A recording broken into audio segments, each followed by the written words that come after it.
everyone. We're going to do a CMA a day marketing strategy today. This is something that I sat in on Alamo Title's class last week, and they had a gentleman from Tom Ferry, which I'm sure most of you are probably familiar with Tom Ferry. He is a big marketing and motivational guy in the industry, and there was some really, really good information here. So I kind of plagiarized some of their stuff to share with y'all. They just sent us a copy, so they told us to go ahead and share it with y'all, so we're good there. But just kind of wanted to go over this. I thought it was very interesting and very smart marketing. So I'm going to set this up as a slideshow, and let's get looking at this from the beginning. And if anybody has any input, please come on and let us know your thoughts on this. I would love anybody and everybody's input on this. Raise your hand or just come off mic and share with us what you're thinking. So what they're talking on the CMA is you need to know, do, and believe. You have to have the entrepreneur mindset. That is exactly what you guys are. You're entrepreneurs, and you need to think that way in order to be successful. Why is CMA? We'll touch on that. CMA a day is really a nice thought, and it'll really jumpstart your business. So I'm excited to go over that. And then who do you target? Everyone keeps saying, who do I target? Who do I target? We'll touch on that as well. And then what results to expect? You need to know what you're going to expect when you start these things. So we'll go over that as well. Okay. Know, do, and believe. You need to know your audience. You need to, what your audience needs to do to believe, and what to do to go forward, and what your audience needs to believe. You need to know all of these things in order to help people. And basically what you're going to be doing is, instead of taking a sales approach on this, you're going to be taking like an advisor or a consultant approach on it. And so it really helps out. At the end of the day, whoever has the most meaningful, being the key word, conversation each day is going to win.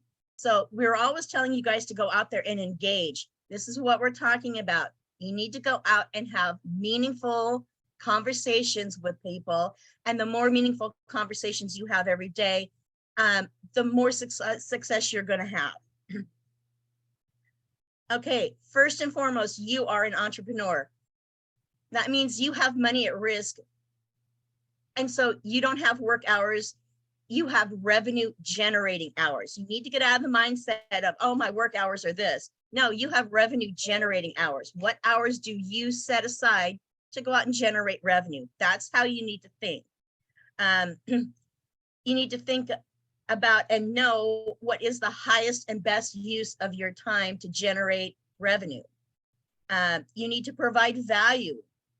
You are a subject matter. You have the expert, and you have the experience and expertise. Many of you think you don't have experience yet. You have experience in life, and you're getting to be experts in real estate, and you have other people in your office that can help you. Always remember, there are people waiting to hear from you. So you need to get out in front of these people, and you need to be heard. As an entrepreneur, you need to create goals. I've told you multiple times, you need to get an accountability partner and push each other. That's exactly what these guys are talking about.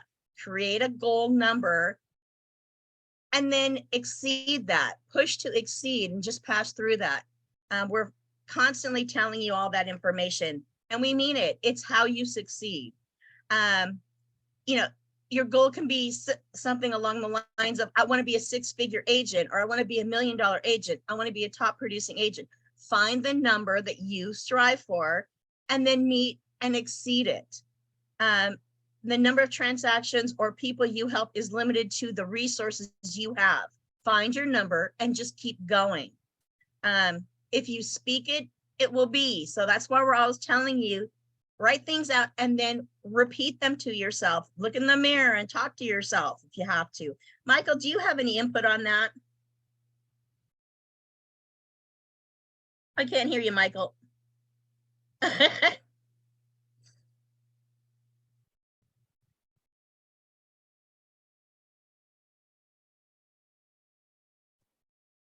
So, yeah, I mean, I've been an entrepreneur my whole life. It's all I know. And it doesn't matter if it's Tom Ferry, there was guys before, Zig Ziglar, Zig Ziglar, yeah. Tony Robbins, I never discourage people from paying to go listen to those kind of folks, but I never have. I've never, I've never, I've never read a Zig Ziglar book. I've never been to Tom Ferry. I know a lot of lady realtors really like him. I don't need somebody to jump up and down for me, that's paid to speak, that doesn't sell real estate. Now, Eric Turner is different, Dr. Eric, who we've partnered with, because he's more about your persona, your inner strength. So that can be translated into anything. That could be translated into being a good father or a good mother, right? I mean, just anything. So when people go get outside coaching, I always tell them don't do it, because we have all that stuff here already. In Cuba, the first thing he said, the best advice I can give you when you buy a franchise at Realty One is don't recreate the wheel. We have a great wheel. He spent millions and millions of dollars on this wheel, and I pay a lot of money for this wheel for all of you to use. So, I always tell people it's great, whatever motivates you, keep doing it, right? And if it's Tom Ferry, wonderful. But we say this stuff all the time in our Monday meetings. Since we opened this company, I said it, then Linnea said it. We've had guest speakers, Steve Black, come say it, whether it's social media or whatever the case may be. Kathy Baker says it every week on Waking Up to Win, Mark Pessin, Wally, you name it. And these are all great people. I know them personally. And and I encourage you to at least do Waking Up to Win every week. And then certainly we should have more people on this in Linnea's class here. But being an entrepreneur is not easy. And you have to put in, I work 12 hours a day on average. I was up this morning at 4:30 because my alarm went off, my security alarm. And I'm like, well, who's over there? And so I come in and I can't go back to bed. So I'm like, well, I'm just going to go to work. So I've been up working since 4:30 this morning. And I'll likely work until 9 o'clock tonight. I'll be real super tired tomorrow, but I'll work all weekend too. And that's not for everybody, right? I'm not suggesting you have to do it that way. But I don't need anybody telling me these things. And maybe it's just how I've done it and heard it for so long, it's in my DNA, thank God. That I wake up every day and just go do it.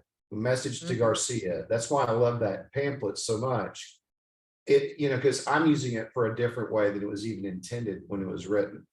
And the facts are, if you're Navy SEAL, just go do it. Don't question this, that. I have to do those kind of things all the time. And I have things go wrong constantly. And alarm goes off, or my fire suppression blew out on my building on Christmas Eve. So on Christmas Eve, I was mopping water, gallons and gallons of black water out of my daycare school. And was it anybody's fault? No. It was a bad sprinkler head that the city requires me to have, and there's probably never going to be a fire in that building. Hope, thank God, because I have kids in there, but I'm responsible for those kids and those parents. So I get my ass up when the alarm goes off and I go fix it. And I stayed there till the sun came up on Christmas Eve, fixing, squeegeeing gallons and gallons of water out of a building with a broken leg and an arm. And so, because it was just what I had to do, because those people pay me and I am responsible for them. And I don't want anything in a nursery. Blackwater ain't never going to be in my nursery. Yeah. And that's the way you need to look at it, right? You need to make sure there's no black water or dirtiness in your professional life. So you got to take it that seriously. And some of you side hustle, and I'm okay with that. It's a big problem in our country right now. It might even topple our banking system because everybody decided to work from home or side hustle instead of going back to work corporately. after COVID-19.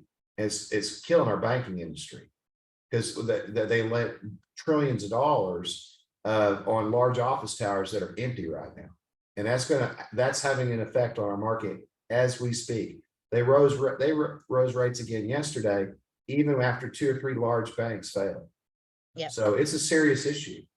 And just put a lot into it. All I'm saying to you, be true to yourself and don't do it like me or Linnea or Rob. Just, find what works for you. But then you can't lip service yourself in the mirror, right? You got to look at yourself in the mirror and say, did I really work hard at this? We've had people leave our company, and I don't want to mention any names because I love them all. I wish they'd come back and be successful.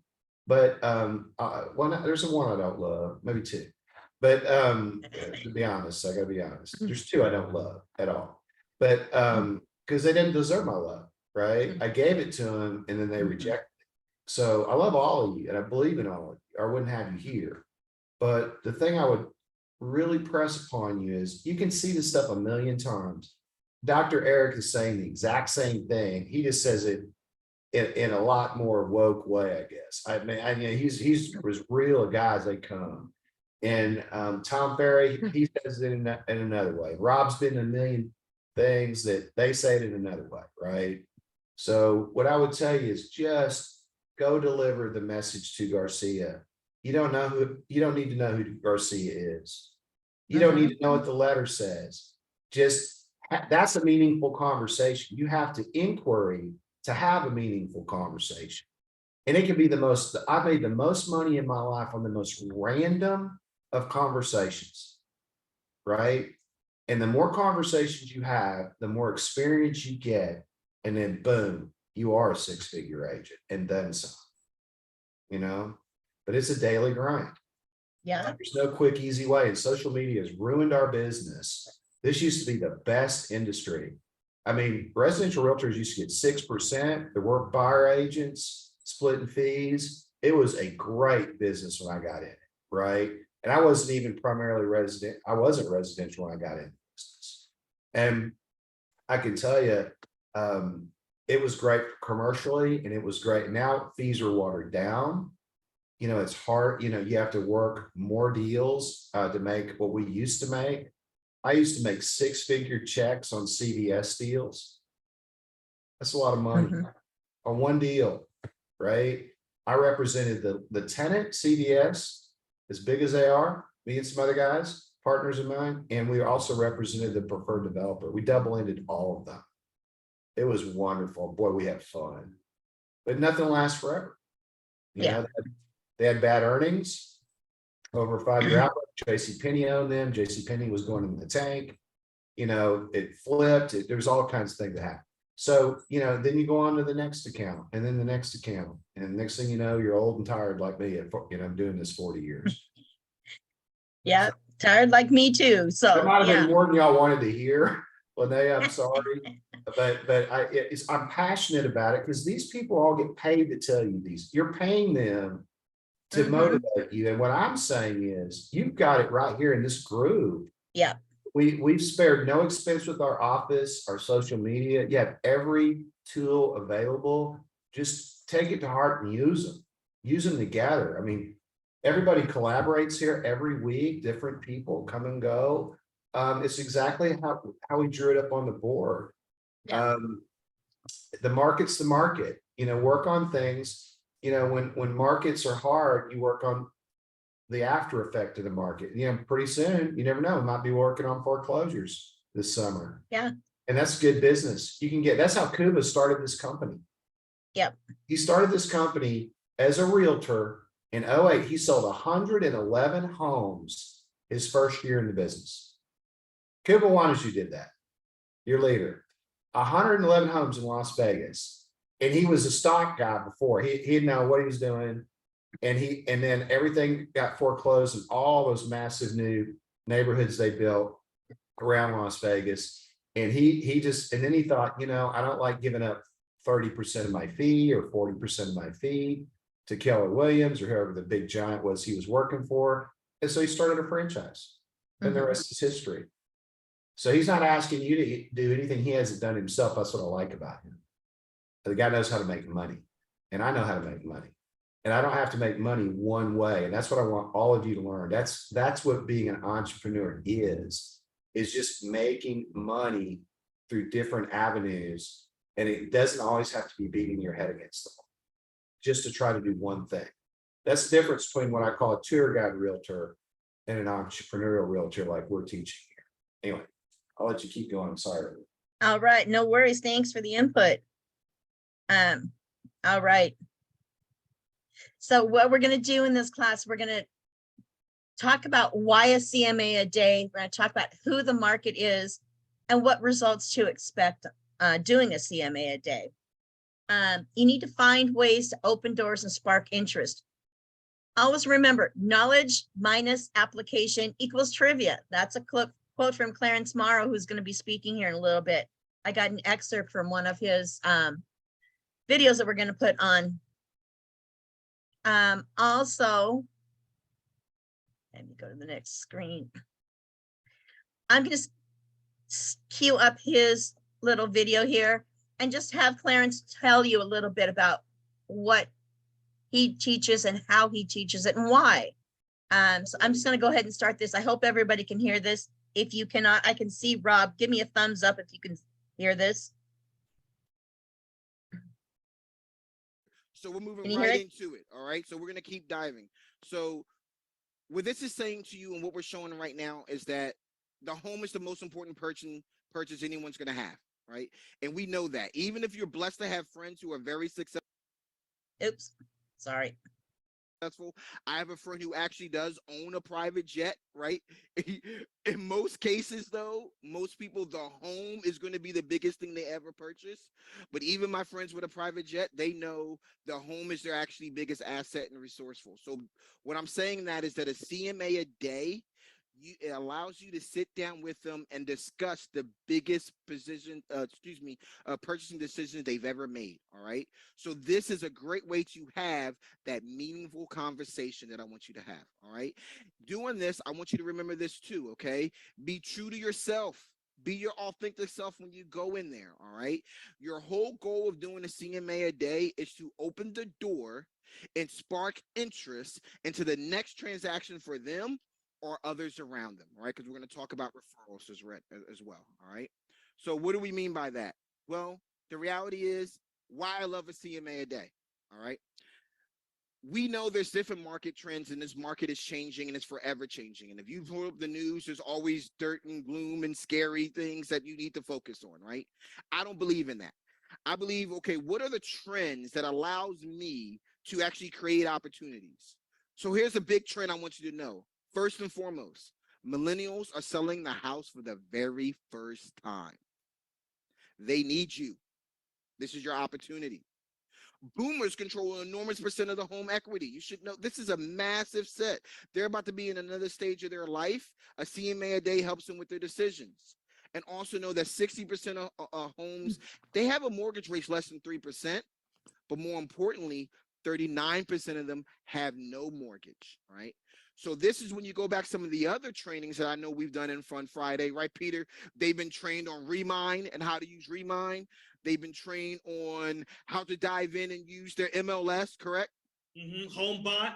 HomeBot. We're putting this all together. Yes. So all of those resources, all those tools from the past Fun Fridays, right? This is a chance for you to apply those tools. Remember, knowledge minus application equals trivia. We're not going to walk around just knowing things. We're actually going to apply and act. Okay. So what else do we need to know? Well, okay, I'm going to core logic. Stop him there because we're going to go into core logic next slide as well. But think about that. 39% of the people with mortgages have equity. That is a huge number. Those are the people that we can go out and easily help. So we're moving. Hang on. I need to go forward a slide and it's not letting me. There. Okay, so core logic. These are the next numbers he was going to get into. According to Core Logic 2023 quarter 3 home equity report, the average equity gain for U.S. entrepreneurs with mortgage or U.S. homeowners with mortgages was $34,300. year over year increase was 2.2 trillion. Year over year percentage increase for US homeowners with mortgages was 15.8%. Those are huge, huge numbers. You can go out and do a CMA a day for these people. Go out and offer your service. Say, you know, equity is up, year over year is up, the total amount of equity. 25% of people who own a home didn't even enjoy the process of purchasing the home because they bought during the pandemic. That's horrible. It's a big deal to go buy a home, guys, and we should make it as much fun for them and as wonderful as possible. During the pandemic, that did not happen. They didn't get to enjoy the process. And a lot of it was stress over multiple offers and things like that. So, keep these things in mind when you're talking to people, and go back to your past clients that you sold during the pandemic and try to make the experience even better. I talked to one of my clients yesterday, actually. He finally called me back. I was just checking on him. He moved in January. He's first-time homeowner. And he finally called me back and he goes, Linnea, I didn't know being a homeowner was going to keep me so busy. He goes, I don't have time for doing anything right now. He goes, I didn't really think of it. You and I talked about it, but I didn't put it into perspective. He goes, I got a lot of things that I need to do. He goes, they wired my plug for my dryer backwards, they reversed the wires. He goes, I had to figure that out. He goes, I got him out here and it's new construction and they came out and helped, but I had to kind of help him along and figure it out. He goes, this wasn't as easy as I thought it was going to be, but it sure is nice to have a house of my own. So those are things that you need to talk to people about and remind them. Homeownership's not easy. Homeownership's not for everyone, but it is the best thing if it's for you and if you can enjoy it and qualify for it. You are building your own equity. You're setting your own pace in this world, and you have a tangible physical asset that you can live in. And it's just wonderful. So we need to remind people of that. I got to move some stuff around because I can't see things from what I have here. So bear with me a second. Okay. You need to know your demographic when you're out there talking to these people. Prioritize your list. There's a difference between who you like working with and who needs your service. We all have people that we enjoy working with. And unfortunately, not every client that we work with is someone we enjoy working with, but they may need our service and we need to help them. I've worked with a lot of people and I've had to fire people that I did not enjoy working with. But you just got to make the best of it. And usually the ones that are the worst to work with are the ones that need you the most. So you need to get out there and just kind of be a resource for them. Determine who's going to be the most beneficial people and to grow your business and focus on working with them. Every day you're going to run into people and they're going to all have different needs. Just focus on it. Rob, did you have something you wanted to throw in there? I can't hear you. Yeah. There you are. Yeah. I was just texting one of those clients. Oh, you were just texting one of those clients. Can't please, it happens. Some people will work with you, some people won't. Yeah. You just be yourself and consistent. Yeah, that's all you can do. Now, the 3 pillars of real estate are going to be your brand, your demand, and your referrals. We have an exceptional brand, guys, and the demand for our service is going to be out there. They just don't always realize how much they need us. And then how to work your referrals. As you grow your business and you get more and more transactions, you're going to get referrals. We've talked about this multiple times. 85% of my business is from referral, be it past clients or referrals from past clients. That is where you want to be. 20 years down the road, you want 85% of your past clients referring business to you. Michael, I'm sure your number's higher than that. Well, I mean, I've been doing it a long time. And, I can honestly tell you that I've only been I'm in a business lawsuit now, but it's my ex-wife. and I didn't do anything wrong, you know, she's just being an ex-wife. And I'm gonna win. Yeah. And one other time I got sued for $15 million in Harris County in Houston, developing a Kroger Center. And it was bogus, and I won that one too. But it took about 3 years of my life and a lot of trouble.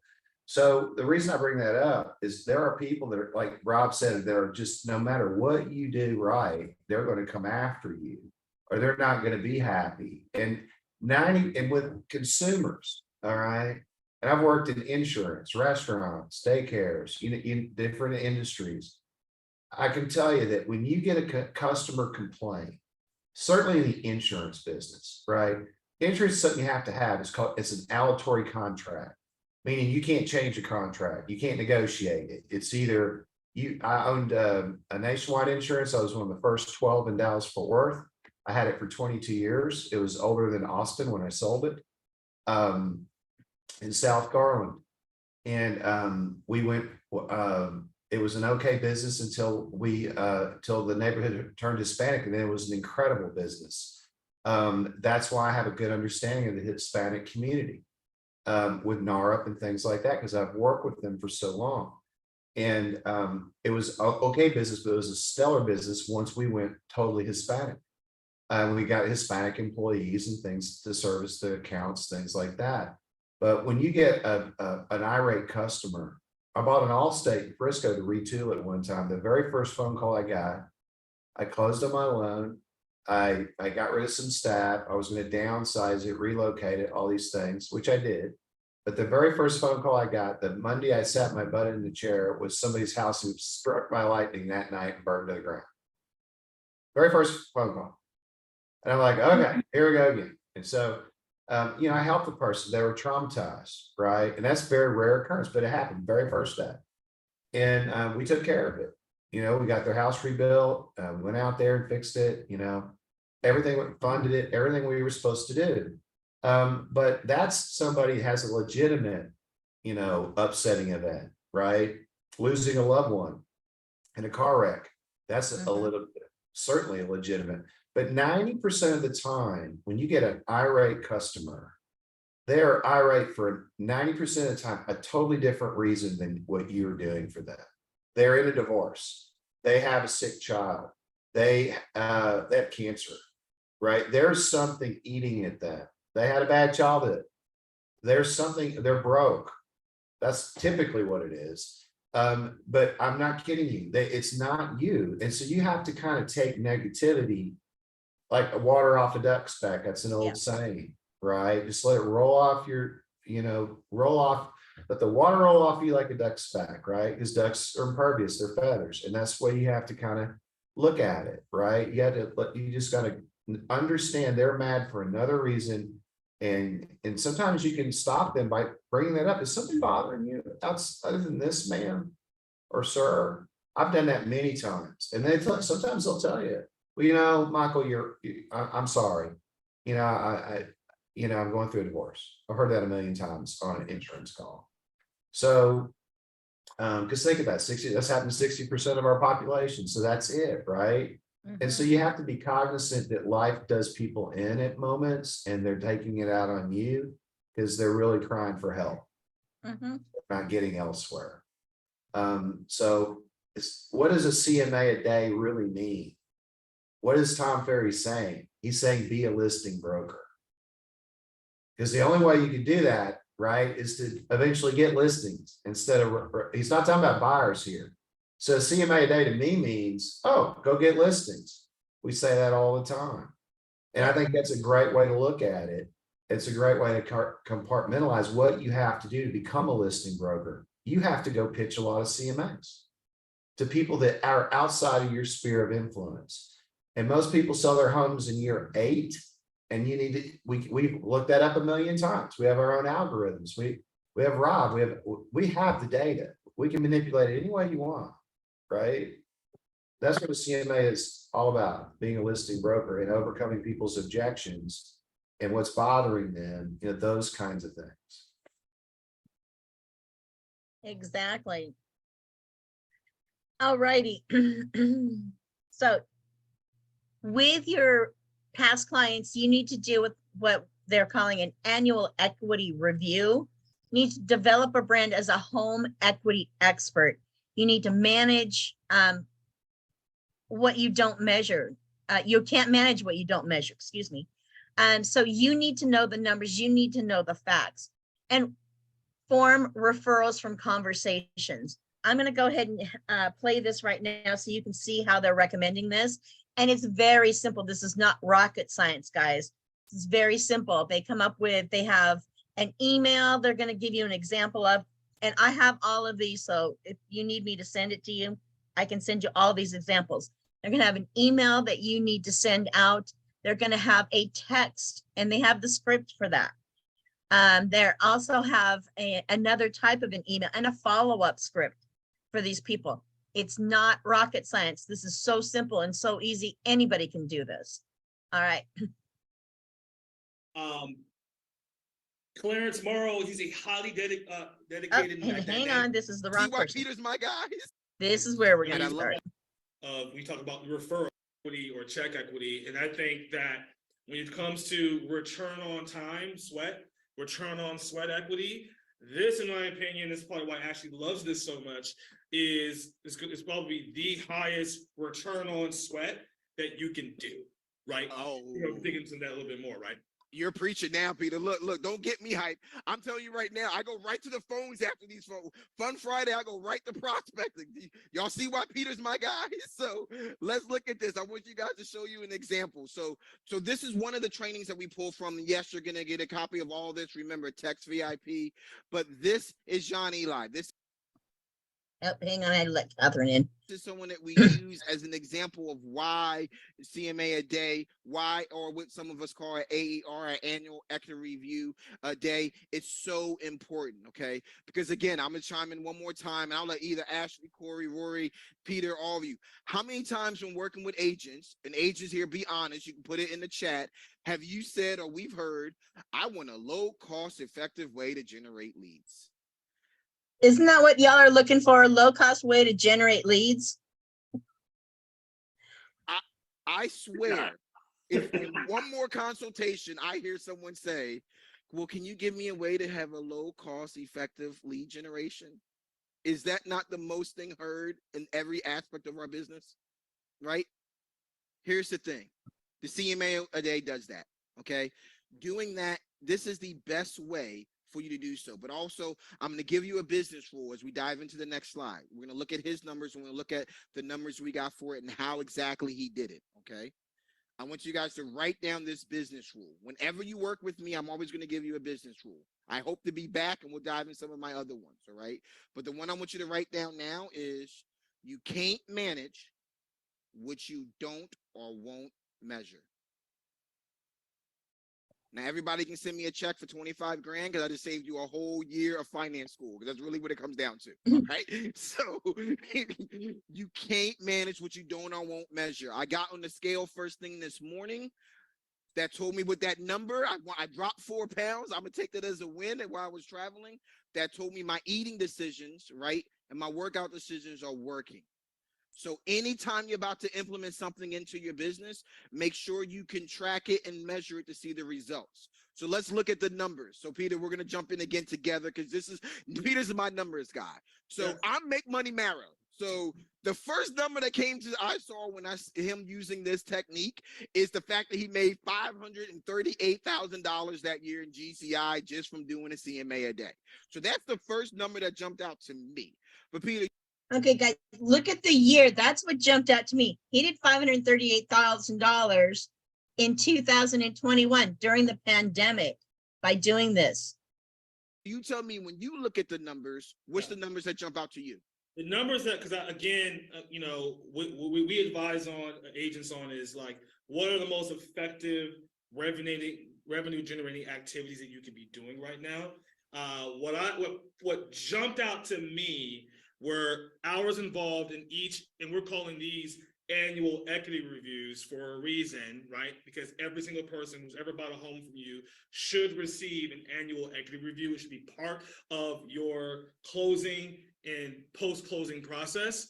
Well, John spent 2 hours per annual equity reviews, and he did 108 annual equity reviews. So he spent 216 hours with this activity and made $538,000. So I'm gonna make people do some math. Everybody Do some right now, math. take out the calculator and I want you Yeah. to put that into the chat. Everyone in here, take Say. 538,000 and divide it by 216. Get the results. Put the results in. Type the results in the chat. Shouts out to Weston. Who else can do math? There we go. James. There we go. Lisa. 200. I was looking for the 74 cents. I want my 74 I want my cents. 74 cents. I'm not This some man money made- marrow. I make money marrow. I want Yeah. all of my money. I want every 74 cents. I want the 74 cents. This man made $2,490.74 on the hours spent in this activity. So you tell me, everyone, I've done well in my life. One of the things I shared with Peter yesterday, I'm going through the process of helping my mom downsize. She doesn't have any of my high school diplomas on the wall. She doesn't have any of my college diplomas on the wall. Peter, what does she have up in her office that she keeps framed? Your first W-2. My first W-2 from my senior year in high school. I made $139,373 at 17 years old. She put that up there because she looked at me and told me, you'll never go below this again. But even with that, have I ever had a $2,500 hour? So to me, for everyone in here who are looking for a reason to do a CMA a day, is there any other activity that you can put on your schedule that earns you at least the $2,500 an hour? If you have that activity, please share it with Ashley and Corey so you can lead that next Fun Friday, all right? Because we want to know what that technique is, okay? Because I would love to hear it. So how do we do it?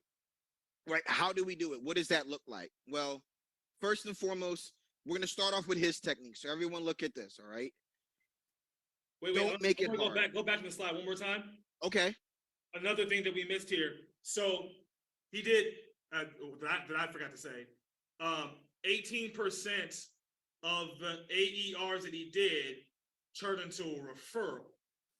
And 1 in 5 turned into a straight up listing. So if I do the math correctly, 1 in 5 is 20%, 18% is 18%, 20 plus 18 is 48%. So 48% of John's conversations turned into a listing. And that's what I love about. And that's pretty much what I wanted you guys to hear on the numbers. So really think about that. Why I hang on. said, again, remember this. Following up with your past clients, it made $2,500 an hour. I mean, come on, how simple can it be? And then to turn it into 48% of your calls getting business, that's a wonderful rate of return. That's what it's all about. Now they're going to show you, and I'll do another video here in a little bit, but what they did is they created a video that greets the client and gives them a snapshot of their house's current value and what that means to them. And they're using BombBomb, HomeBot, and other video services. Rob, I know you have a lot of other video services that you have access to. Brownie, I'm sure you do as well. Can you think of any off the top of your head, either one of you that might be better? I know Rob and I quickly talked yesterday on BombBomb. What else did you have, Rob, that might work better? There's another company out there called Bonzo, Bonzo. It actually gives you the ability to, video yourself on your phone and put it into your CRM, and it'll say, hi, John, whoever, right? But then you just say, hey, I just wanted to reach out to you. And it instantly opens. It's not going to take them like BombBomb to another site. I found BombBomb has a little lower click-through rate.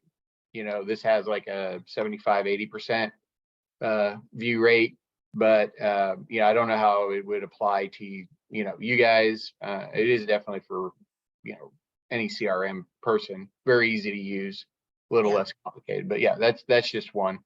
Yeah, and their main goal here is they want, when that email is opened, they want your video to start playing immediately. Like he said, hi, John, how's it going?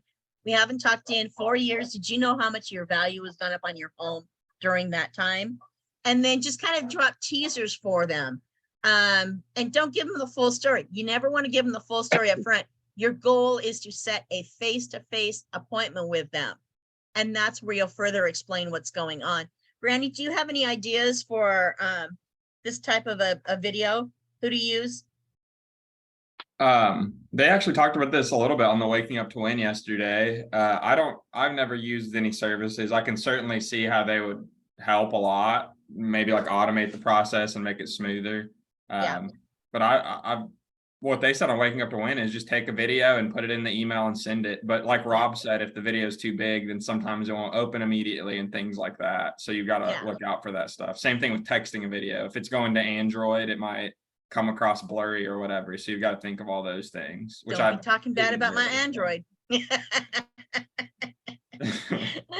All right. You got to kind of think about, like they're saying, who is your audience, right? Yeah. They said that earlier. So, we all know, and this is not a sexist comment, but we all know the lady realtors that use their looks on social media. And I have to give it to them. You do see them all the time on your phone, and you'll know their name, right? Oh, I'm so-and-so, and my hair is done by Fingers of Michael, and my makeup by so-and-so.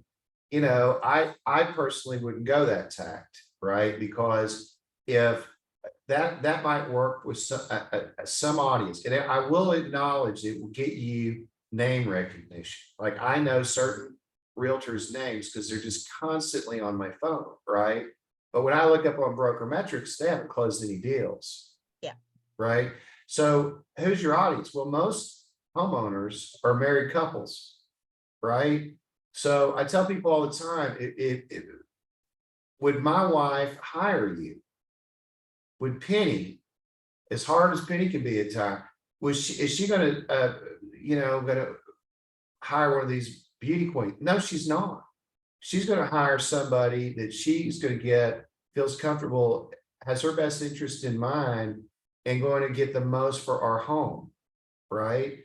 So this is a trick used in commercial all the time. We do market studies. Herb Weitzman does it every year. He has this big event, and they go out and tell you exactly how much absorption happened in 2022. They tell you how much space is available in the market and retail shopping centers. They have a big breakfast thing early morning. Every year he does it religiously.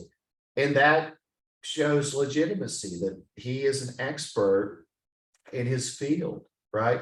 You hear me talk about market data all the time because I follow it, because that makes me an expert in my field, right? Not hair by Fingers of Michael. Hey, look at me. I'm a realtor. So it's got to have some substance to it. So what they're saying here, what Tom Ferry is saying is, hey, and this guy in particular, that's pretty genius, right? Because he doesn't seem like a realtor. If you look at what he's doing with that setup, he's making himself a market expert on the equity of your home.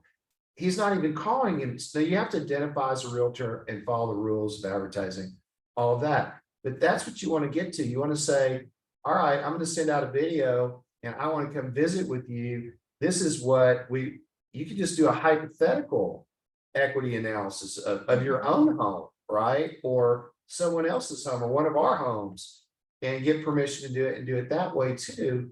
And then that makes you more of a market expert that somebody wants to sit down and talk to, not just, an influencer on social media, for lack of a better. Exactly. And then once you get this video started out, that's the starting points, getting the video created and getting it out to people. Within 48 hours, you need to follow up with those people and then schedule an in-person meeting to discuss the significance of their home valuation and how to help them with real estate related issues. Maybe the kids have just all grown and they don't need as much house as they currently have, and they need to downsize. You want to be there and be their agent that they go to, their advisor that they go to help them walk through these decisions and decide, is this a real estate related issue that we need to seriously consider? Is the time right now to sell? and maybe downsize and buy a new property, a smaller property, you want to be there and be part of that decision-making process. That's what makes you an advocate for your sellers and your buyers. You need to know what is going on and how to best help these people and address their real estate issues. It's what we've been telling you all these years. Okay, we're going to do another one here. I hope it starts playing where it's supposed to. It is. Okay, good. Play. Please make sure y'all confirm that you can see it once it pops up. Okay? This is the actual video they sent, or the email they sent out. Can we see in here?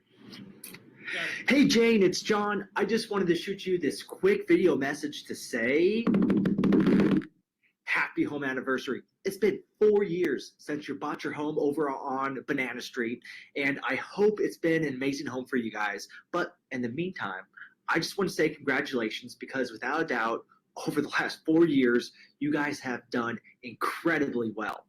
So I wanted to give you a market breakdown now that you've been in your house for 4 years now. So let's get into the numbers.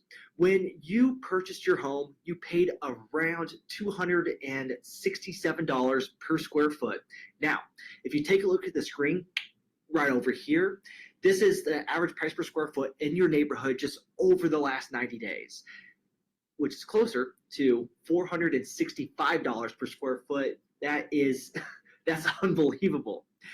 You paid $695,000 for your home. Now, if we're just taking a look at values from like Zillow and Redfin, they have you right around 1.5 million, which is crazy to think that your home has more than doubled in value since you bought it. I mean, let's give that some time to sink in. Talk about a return on your investment, right?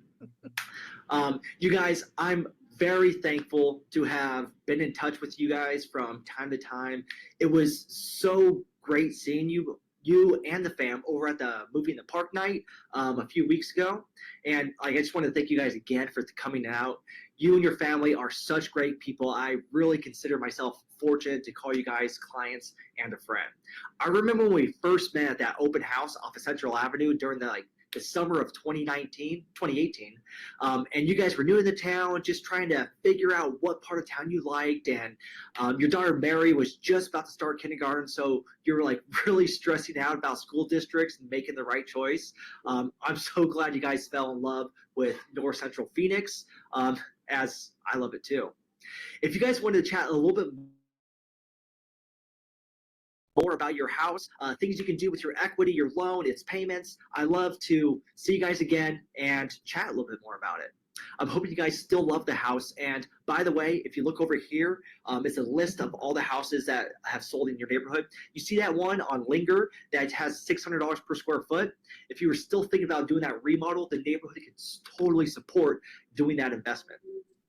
If you click on that blue button right over here, it's a link that says your neighborhood stats. It'll take you to that home search. Go through the photos, check it out, compare your guys' house with others in the neighborhood, and let me know if you have any questions that I can help out with. On a side note, Jane, I have a handful of people right now that are wanting to find a house in North Central. So if you happen to know anybody, any neighbors that were interested in moving, I'm just trying to shake that tree and kind of see what falls. So I would love to connect with them and try to help out these people, connecting them together. Jane, I'm truly grateful from the bottom of my heart. Thank you so much for trusting me to play my small part to get the job done. Happy home anniversary, and I look forward to seeing you guys soon. Bye. Happy home anniversary. Man, that's huge. That's huge. Can you guys still see me? I'm sorry. Let me make sure I'm still on point. Yes. Okay, perfect. So before I say what I saw Lisa in the chat already in there. First off, isn't that what we do already when it comes to a CMA? Except he personalized it. He shared it. He added the video. I have a question. Anyone notice he gave multiple different price points? Redfin at one, Zillow at another. Why do you think he did that? Anyway, I put in the chat. Why do you think he gave multiple different price points? Anyone? Remember what the goal is. To The goal of doing confuse the CMA day. Go ahead, say it again. to confuse them Yep. Why do they want him to confuse them? so he can give them accurate information.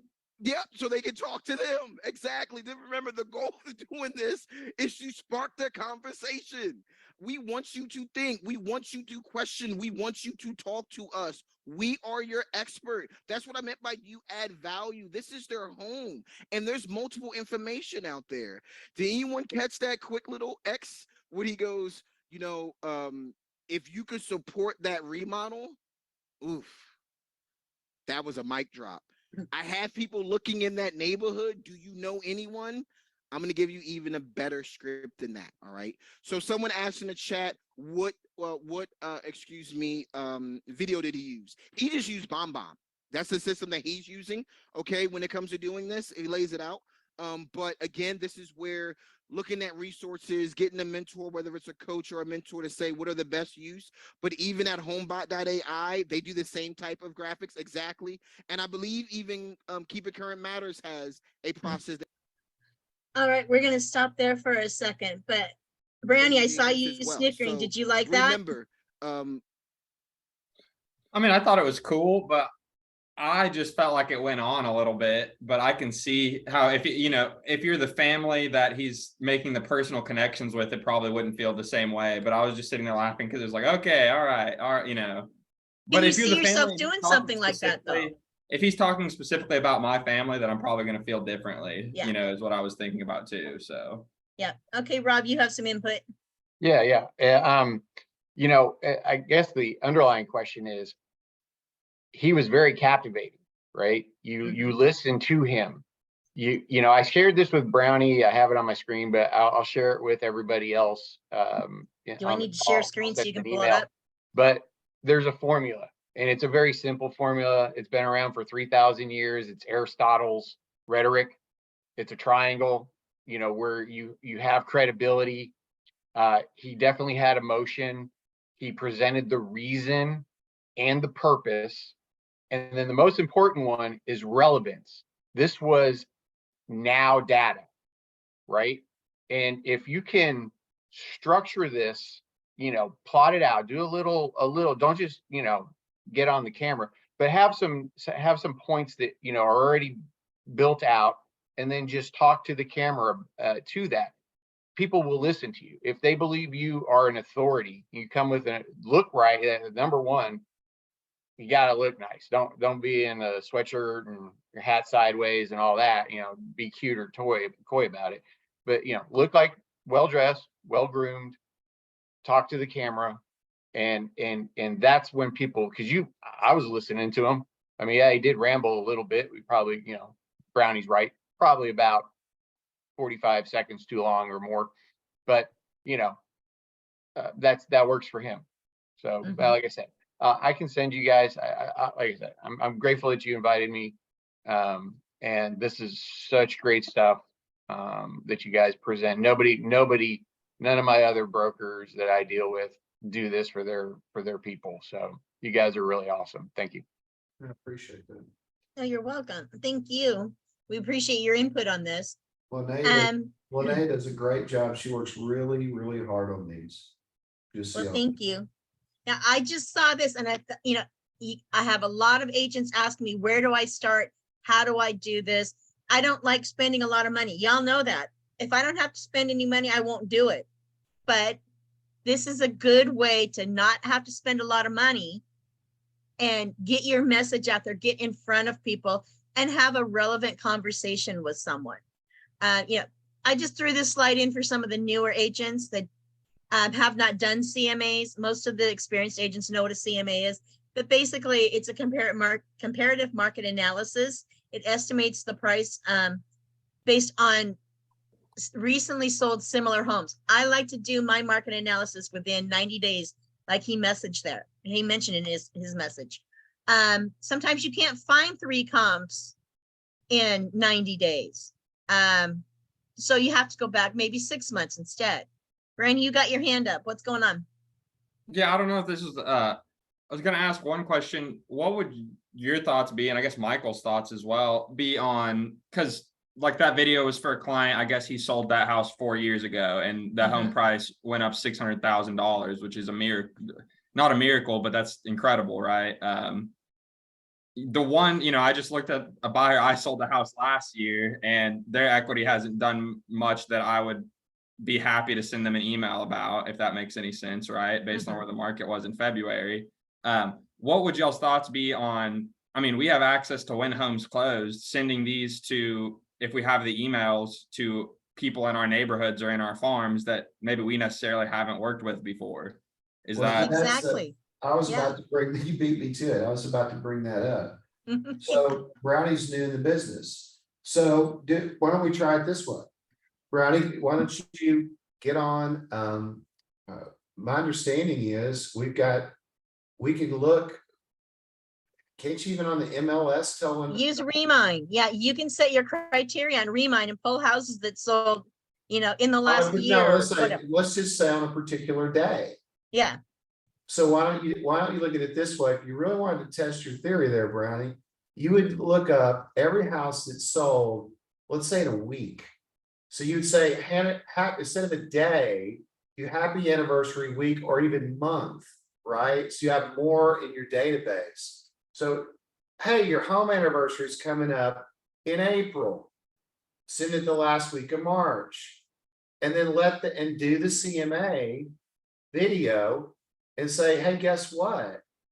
Some of these, you don't have to say the particular house, but I took the liberty of, since it's your home anniversary month, I took the liberty of evaluating what your house is worth today since you bought it back in 2000X, right? And email that to them and see what happens. I think that would be an interesting way of doing it. Yeah, and that's different. And that's different.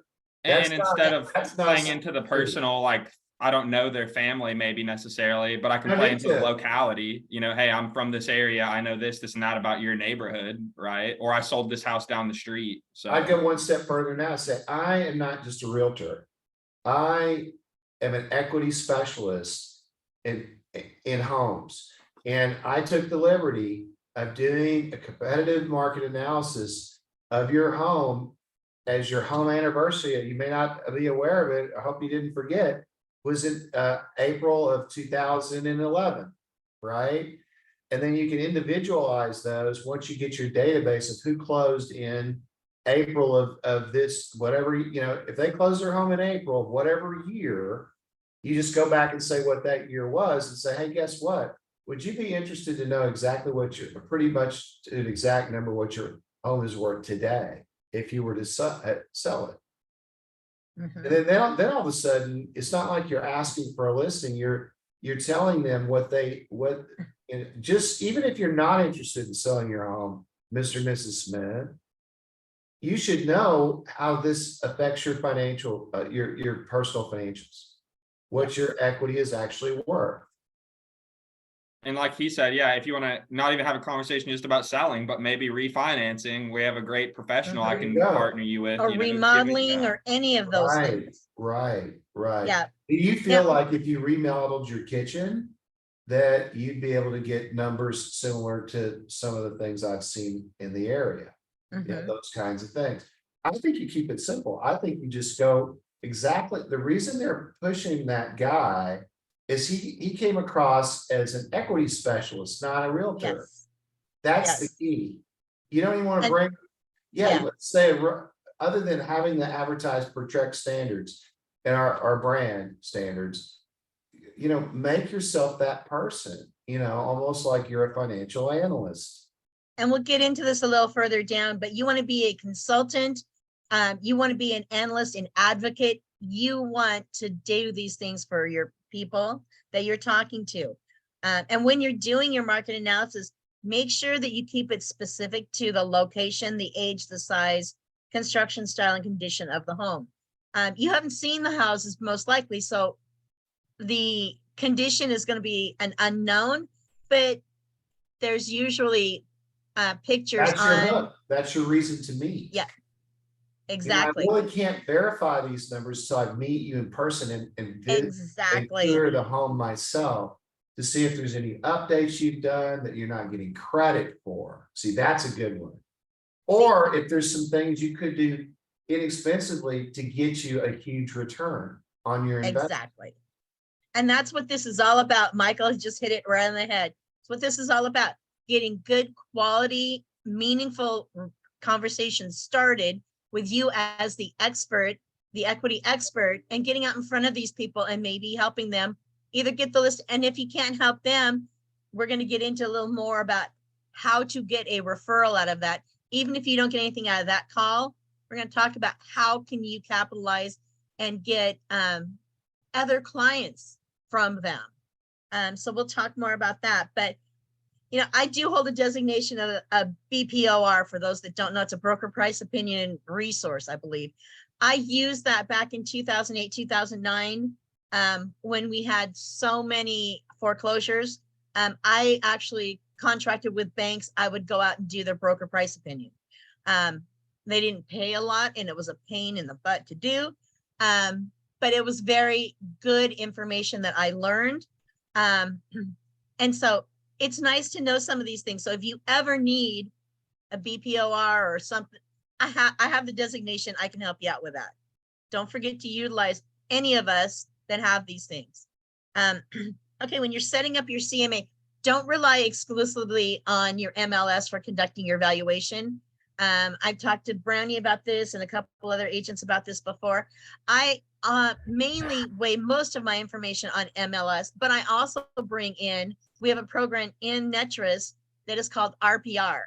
And if you put the address of the property in there, it'll do a full property report for you, or you can select items you don't want to include in that report. It's anywhere from 28 to 81 pages on those reports, and you can customize what you want to do. Now, the thing I do not like about RPR is it is not specific to a neighborhood. So I use it just to kind of get a backup feeler for houses in the area, the general area. And I don't really rely on the numbers it produces. But if I have, like, I had one the other day that I've got a listing coming up.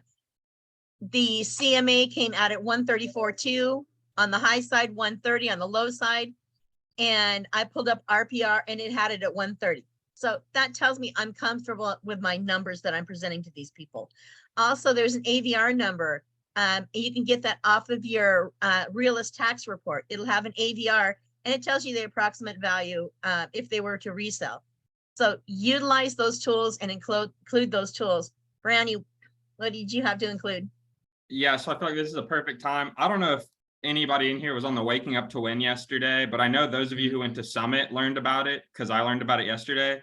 On everybody's Realty One website now, everybody's, if you go to your Realty One website, they have included an entire new tool to pull up your market value of your home. So I don't know, Linnea, this is perfect timing that that other class was in line with this, because Realty One has it literally built into your website already. You don't have to even add it. Get an instant home value estimate and a whole page now, a landing page where they can sign up for free market reports, or they can just get a home value estimate with no obligation at all. And then this home value estimate actually pulls from several different websites, Zillow and all these, and kind of conglomerates them. And it shows them, hey, this is how we're getting. So it's a pretty cool tool. So that's also another great way to set up the CMA alongside, or double check. I would double check this one, like you said, Linnea, but this one brands Realty One automatically, makes a nice, beautiful form for you. And it's just perfect that they added this tool just now. So, and use that tool and use that landing page on social media. You know, if you don't have somebody's email, but you're friends with them on Facebook, do a post and do it. You know, would you like to know the current value of your home? And then post that landing page. It'll take them right there, and you might get some business off of it doing it that way. All right. And then don't use PDFs or attachments inside of your email. People want to see it fast and read it fast. So like they were showing on that one he sent out, he had all the numbers right there. They didn't have to click on this or that. It was all right there in front of them, and they could just see it and listen to him talking about it. So that's good. Rob, did you have something? Okay. And then don't tell them the whole story. We touched on this a little bit earlier. You don't want to give them the whole story until you get in front of them. You want to pique people's interest and get that face-to-face appointment scheduled. Then once you get in front of them, then you talk about specifics and tell them a little bit more and get the story going. Okay, here is one of the sample texts that they suggested using. And it's very simple. Hi, insert their name. I was thinking about you today. I bet you've heard all the negative news about home equity values. And then they suggested adding an emoji with the I don't know emoji.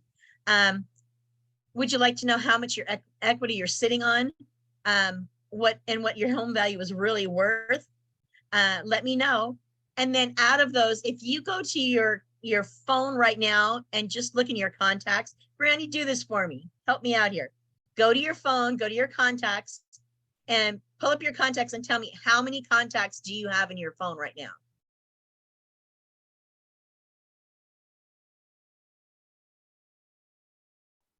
$517. You should ask Michael that question. Well, I'll tell you mine too. I have over 1,400 in mine, and I'm Yeah, sure okay. Michael's got a heck of a lot more. But if you just call 20 of those people, and they're going to be a combination in your contacts of various people. It's going to be people you know, people, your clients that you've helped. It's going to be other people in other markets or other things. But if you chose 20 contacts maximum per week to call about doing a CMA a day, starting with a simple text, how many people do you think would be able to get face to face in front of, Brownie? At least one a week. Did it cost you any money? No. That's the idea of this. They're saying that 5% of the people in your contacts will take advantage of this. That's a great number. And it didn't cost you a dime to do. And so just think outside the box, take the initiative, and start calling people or texting them. Just a simple text. They may ghost you. You may not hear from them. That's fine. Follow up. And then here's a simple script that you can for a call. Again, this is a little blurry. I'm sorry about it. I had to blow it up a little bit. And follow up with them and say, I emailed you valuation of your property the other day. Did you have a chance to open it? If yes, it tells you what to say. If no, it tells you what to say. These are wonderful things to utilize. These are great tools. And always give them an option. You know, could you do Tuesday at 3 or maybe Wednesday at 10? Give them an option with 2 times, 2 dates, and take it from there. Here's another one. You start with a simple email, you know, just out of curiosity, and go through and plug in the number. If you could sell your house for, and pick a number and put it in there. Would you list your house this spring? And then text your answer to and give me your phone number for them to respond by.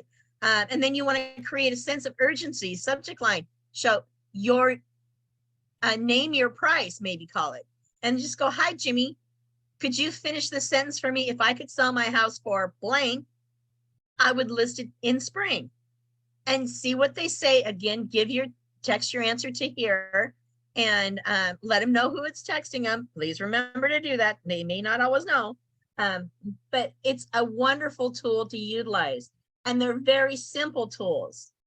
And then here's another one. I was thinking about you today. I checked your home value on Zillow. I have my opinion. What do you think? Let me know.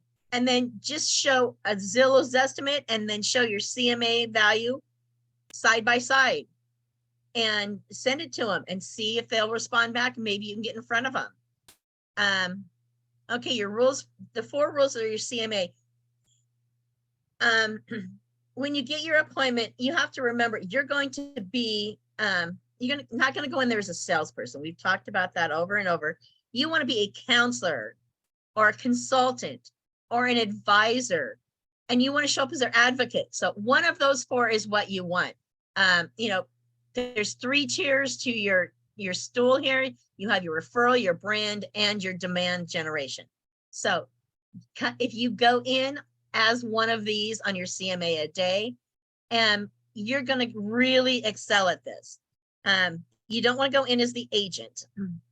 The whole point of this,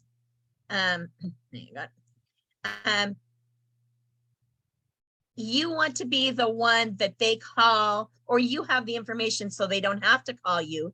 And when you sit down as a consultant with someone and talk about what are your plans in the future, you want them to say, well, in 5 years, my kids are going to be starting high school, and we might be considering the school's not as strong for high school here, so we might be considering selling the house and moving to another area. And that's a big decision in their life. You want to be a party to that. When you show up as these roles, all of a sudden they're more willing to share with you. You're not just the agent, the real estate agent they're helping. You're an advocate for them. You're an advisor for them. That is where you want to be, because you want them sharing this information with them. So you can dictate when they make the decision. If they mention to you in your conversation that, in 5 years, the kids are going to be starting to go into high school and it's not the strongest school right now. At the 4-year mark, you're going to be calling them, maybe 4.5 years, you're going to be calling them and saying, hey, I know that when you purchased the house, we discussed that the high schools aren't as strong. I know your kids are getting ready to go into high school. Do we need to get together and talk about maybe it's time to sell and move to another school district? You need to learn their goals, and you need to follow up with them before their next decision and talk to them about what is going on, and see if you can help them and be an advisor in it, and be the helpful guide that kind of takes them through any and all real estate decisions. If you show up as your agent, that's just there to, you're just there to take. You show up as a counselor, advisor, advocate, you're there to deliver value. You want to be in the value delivering business. You need to get out there and show them, I have the expertise in these areas, and this is how I can help you. And have the difficult conversations. Oops, sorry, didn't mean to do that. Go back one. Instead of asking, who do you know that is buying or selling a house, to get a referral, go in there and ask them, are any of your friends considering buying? Are any of your family members thinking about growing their family? Do you have any neighbors that have kids getting ready to start middle school, and the school here isn't as strong, so maybe I can talk to them? Are your parents considering downsizing? Asking those type of questions will put you in that advisor role, and that's where you want to be. These are questions that you need to ask to get referrals from family and friends. And don't be afraid to ask the hard questions about the hard Ds, death and divorce. I have a lot of clients that have been widowed. I have been widowed. That is a wonderful tool for me. If somebody tells me they're widowed, I know how to talk to them because I have been through that. And so it is right there. Don't be afraid to broach the hard subjects. We have a lot of tools that we can utilize. We have a certified divorce mortgage person. Sorry, Rob, but we do have one. And find out, if you or any family members are going through a rough patch of divorce or a death in the family, and they might need me to counsel, consult, advise, or advocate for them. Would you refer me and make an introduction?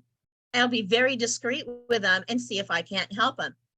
That gets people thinking, who do I know that might need this service and might benefit from this? That's where you want to be. You want to be a beneficial resource for these people. And then, of course, you need to plan your work and work your plan. We're talking about this all the time, guys. If you don't have a plan, you're just kind of flailing around and not really going anywhere. You need to have a plan, and then you need to work that plan. You need to decide, what am I going to do? Okay, this week I'm going to call 25 people in my contacts. I'm going to try to set up a CMA a day for them, and then keep working that plan. If you only make 10 calls this week, that's fine. You made 10 calls. Next week, go for the same 20, and maybe you'll make 25 next week. You just have to have a plan, and you have to work it.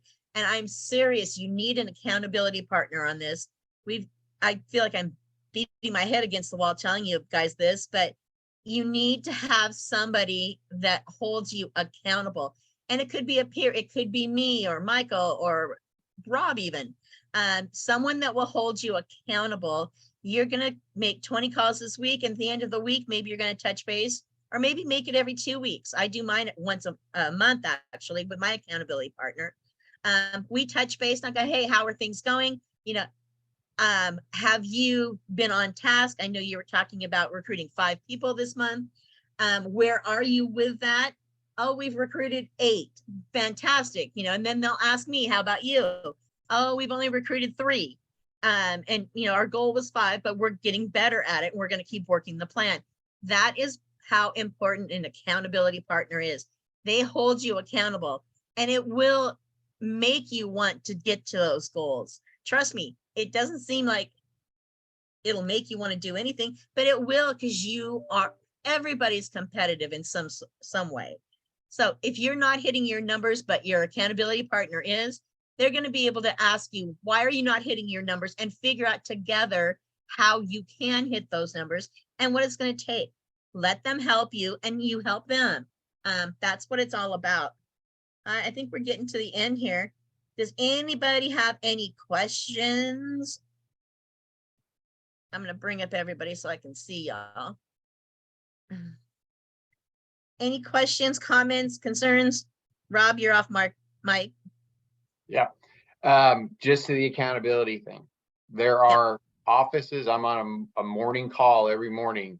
There are offices that pay thousands of dollars for calling coaches, and it's about accountability. And they all get on a giant Zoom screen, and everybody dials at the same time for 2 hours a day. And that is accountability to the extreme. But if you just every day, same time, block it off on your calendar. You should do that right after this call. Yes. And say that's the first step to making these calls, right? And put yourself, nothing else, doesn't matter if the world's on fire, eat the frog first thing in the morning, right? You know, or whatever is your time. And you may find there's better times of the day to reach your clients, but you got to start dialing, and all good things happen with the conversation. Yes. So start with a conversation. So thank you guys. Perfect. Well, thanks, Rob, for your input. And like he was saying, you know, set your time. I'm telling you guys all the time, schedule your time. If you're working from home and you have little ones, or, you know, go ahead and schedule a time, maybe when they're napping. If you have, you know, kids that are a little bit older, put a note on your door and say, please do not disturb unless the house is on fire. You know, something, and you just need to make sure that you're blocking out the time and making the calls. It does not take a lot of time. And making these videos, you could probably do that video, I'd say, in a couple of hours to get it perfected. Brownie, what do you think about that? Is a couple hours good on making a video like that as a template? Yeah, the first time I would think that would be a lot of time. If you're actually focused on doing it, 2 hours is plenty of time the first time. After that, I mean, you should be able to make them and send them, I would think, in less than an hour. And if you can't, then maybe you need some help. You know, maybe somebody can help you out. And don't be afraid to reach out for help.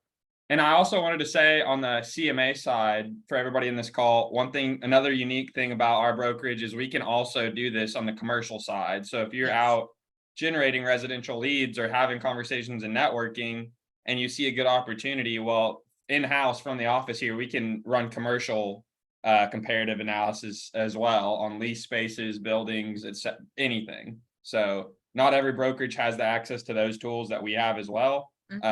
So, I mean, we can do this for any property, you know what I mean, as a team. So exactly. Well, anyone else?